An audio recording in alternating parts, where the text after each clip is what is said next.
All right, this is the best and only way for you to build a bigger chest.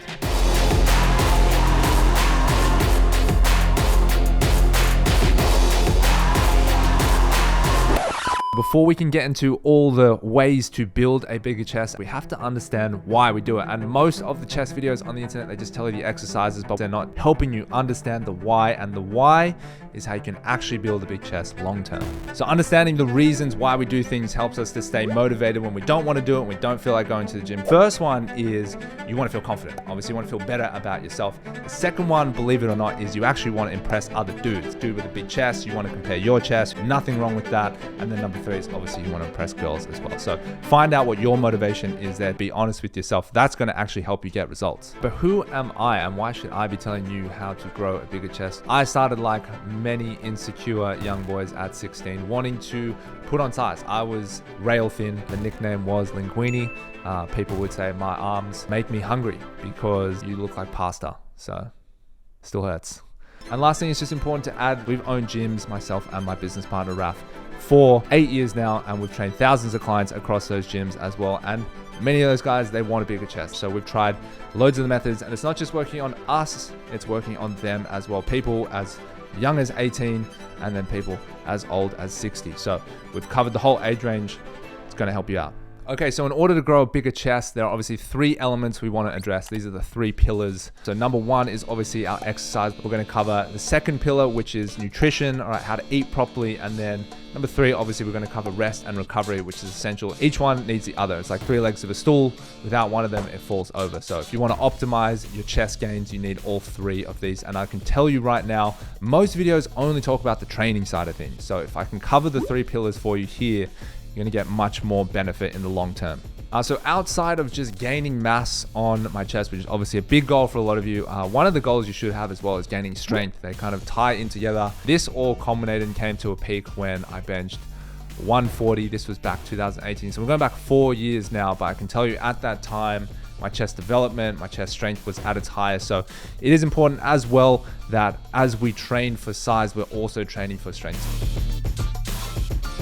Number one, the first pillar is training, of course. I'm going to cover exercise selection first. Now, I've got my top three favorite exercises here. Of course, there are many exercises that you guys could choose from, but I like these three because they're different to each other, but in many ways, getting really good at these exercises alone don't really need to do other chest exercises. Of course you can if you just want to do it for fun, but you may just be wasting volume. So number one is we've got the flat dumbbell press. I love this movement because it protects the elbows, it protects the shoulders, it protects the wrists from any other straight bars. Everyone's got access to dumbbells. Everyone's got access to a bench, so can't go past a flat dumbbell bench press. Number two is I've got dips. Obviously dips can be difficult if you've not done them before, even just with your body weight. You might be starting out as a beginner. You can use bands to progress in there, but eventually to your body weight, and then you can add weight. And dips are just a fantastic exercise. If you look at the chest and shoulders and triceps on gymnasts, I mean, they have some of the best chest, tricep, shoulder development out of any athlete in the world. In fact, I'd probably argue they do have the best outside of bodybuilders,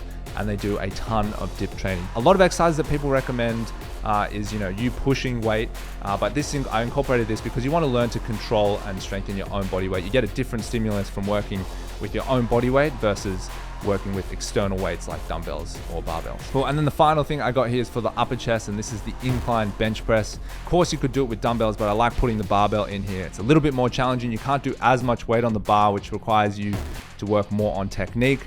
You can't rely as much on the arch, which is very common. A wide grip doesn't help you that much. So this exercise I think is good because it does limit the weight. It focuses a lot more on position. The execution just becomes more important. And should be said, technique is the most important thing, of course, with all these exercises in order to hit your chest correctly. The second piece underneath the first pillar of exercise is progressive overload. Simply put, is you do want to be getting more sets, more reps, more volume, and you also want to be progressing in weight. I don't want to get into the details of it in this video, but you should be aiming to, every time you're stepping into the gym over the weeks and months of your programming, increasing the weight. The weight should be going up. The sets should be going up. Even if the weight can't go up, the reps should be going up. The tempo should be increasing. Yeah, so over time in your training program, if you're not seeing progression, in these aspects, you are definitely not going to be growing a bigger chest. The third thing here when it comes to training is it's consistency, right? So you need to be consistent. And I'm not talking about consistency with maybe the type of intensity you bring to the gym, although that's important. The consistency of showing up to the gym. A lot of you don't have a big chest because you're not actually getting the training in. You go hard for 2 or 3 weeks, you go hard for a month, 6 months, then you take a month off. Then you take a week off, right? You need to pick the minimum amount of training you can do, even if it's once a week. Build your structure, build your lifestyle around it so you can get these improvements, because they're difficult. It is hard to get there. The second pillar we're going to address now is nutrition. You can't just address exercise without addressing nutrition. When you're literally going into the gym and lifting weights, you're creating tears, you're creating damage, which is actually causing inflammation in the muscle. So if we get number 2 right, what we're actually going to do, we're going to rebuild and we're going to come back stronger the next day. And that's absolutely critical we do that. If we only train, we're going to go nowhere. So really, when it comes to nutrition pillar number 2, there's just 2 things that I care about when it comes to building a bigger chest. One, it's eating enough calories. Okay, if you're eating a certain amount of food and your weight is not going anywhere, okay, you are eating at calorie maintenance. To eat at calorie surplus, you just need to add in snacks, add in a meal so that your weight starts trending up. Let's keep it simple for this video. And then of course, protein. You roughly need to be eating about 2 grams of protein per kilo of body weight. So if you're 80 kilos, that's roughly 160 grams of protein. Now it's going to go back and forth across in the internet, depending on what video you use, but let's just keep it simple. We want to be in a calorie surplus and we want to be eating enough protein. Okay, 3, which is the final piece here, which is rest and recovery. And this is, again, obviously they all kind of tie together, but the rest and recovery piece, it really comes down to getting enough good sleep. You have to be spending 8 hours in bed. You need to be getting 7 hours of sleep. Sleep is the time where your body does take the nutrients from food, addresses the inflammation in your body, and it repairs everything, right? It's where you release the most amount of growth hormone, where your tissue repairs, and that's when you're going to come back stronger. And this is the part of building the big chest. And as a teenager, I really suffered from this because I would train hard, I would eat well, but I was up late playing video games.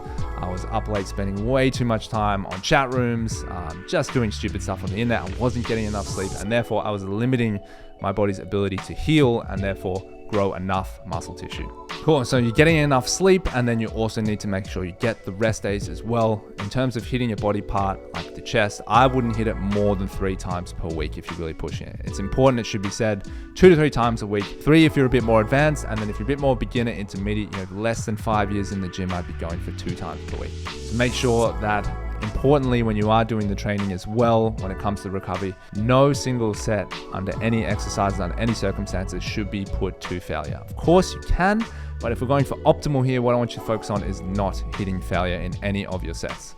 All right, exciting fact for you is that strength is loyal. What I've noticed is by putting on chest mats, for whatever reason, it's a very active muscle. If they get a little bit detrained, the chest seems to hang around. So the good news is for you guys, and I know this because I've been doing this for 10 years, you will actually get the gains for a very long time. So if you put the effort in now, if you stick to the 3 pillars, if you're putting the work in, it's going to be loyal. So when it comes to our lives, there are very few things we have a lot of control over. We have very little control over the relationships in our lives, the work in our lives. There are so many factors, but what we do have a lot of control over is our training, our nutrition, and our sleep. This is an opportunity for you. I urge you guys, if you want to build a bigger chest, build up other body parts as well, is to take control of those 3 pillars. Do your training, do your nutrition, and do your recovery and rest properly. Do those things, you see the progress, and it's like, what else can you not do? Success is inevitable. We know at this point, we have the research, we have evidence. This stuff bloody works. All right, so go out there, hit it hard, hit those exercises, report back. And if you enjoyed this video, make sure you go down below, leave me a comment. If you agree or disagree with it, hit the thumbs up button as well. And if you really want to become a part of this community, hit subscribe as well. We love the chat, and we'll see you all in the next video. Light check, 1, 2, light check, 1, 2. Testosterone, testosterone, test, testosterone.